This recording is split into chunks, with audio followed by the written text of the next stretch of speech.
Street Ransom is a nonprofit organization that was created to spread awareness about the issue of sex trafficking here in our area. Today, in our Parenting with Purpose segment, we wanted to find out more about that problem and what parents need to know.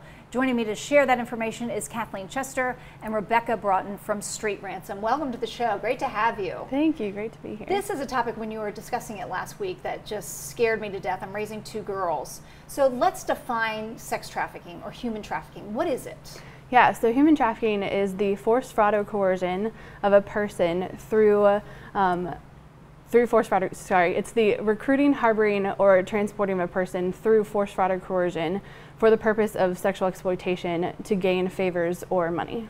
Wow. Okay. Yeah, it's pretty intense. Yeah, I know, exactly. Yeah. So who is vulnerable to this? So unfortunately, it's not just one demographic that we can pin down of who's being vulnerable to being sex trafficked. There are a lot of different things that make people vulnerable. One of them is previous sexual abuse. And unfortunately, we live in a world that 1 in 4 girls and 1 in 6 boys are going to be abused before they turn 18. Oh my. And so that's one thing that we need to be talking more about in our society. Also just things that traffickers can identify as a need. So whether that would be love and attention or a place to stay at night or new clothing. So because of that, people who are more vulnerable could be children who come from foster care homes or immigrants who don't speak English or people who identify as LGBTQ. But it could simply be someone who doesn't have a father and is looking for that attention and love from someone else. Wow, so they're seeking something. So Yes. these traffickers, how do they recruit then? Do they just provide that need? They do. It's actually really simple. A lot of people can't imagine how a girl can go from being in their family and seem like they've got, you know, everything, the world at their hands, and then the next day they're trafficked or 6 months down the road. But the reality is it's pretty simple psychological just pathway. So basically the trafficker identifies a need that they have. So whether that's love, attention, food, shelter, drugs, anything like that.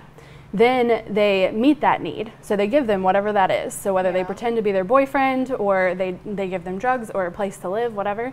Then they isolate them so that no one else can fulfill that need. They're the only ones in their community that can fulfill that need. So they isolate them from their parents, from their friends, people like that. And then they just simply exploit that dependency on them after that. It's pretty simple. But the number one way that we see girls being trafficked is the boyfriend method. So they come in and pretend to be their lover, their boyfriend, and then 6 months later they pimp them out.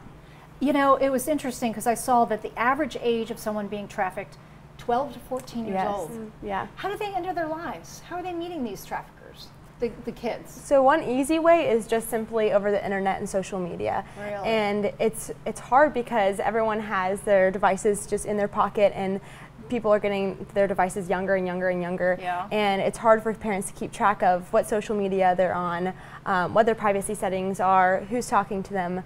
But it's really important to know all of those things because it's easy for a trafficker to catfish someone. And what I mean by that is pretending to be someone else and just developing a relationship with them online. So talking to them, flirting with them, giving them attention, and they develop that trust, and then they eventually meet them in person and exploit them. And so it can be really slow and manipulative, and parents might not even be aware of it until it's happening. Yeah, we've had some of them actually be groomed for up to 2 years, and so you're like, oh my gosh, this is someone we trusted.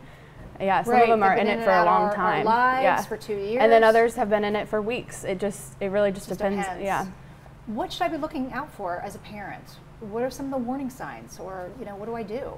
So some of the red flags you can be looking out for are if your child is suddenly showing some secretive behavior or sexualized behavior that there is not normal. Some obvious ones are also signs of physical or emotional abuse, things like that. Do you want to talk about some other ones, Kathleen? Yeah, so sometimes, especially as a teacher or someone, if you have someone in your class that you know might be in foster care or some some other type of situation where they don't have a lot of money coming in. They're usually, you know, not dressed super well. And then all of a sudden they show up and they're wearing, you know, like Coach and Chanel and all these things, Adidas, Nike, what have you.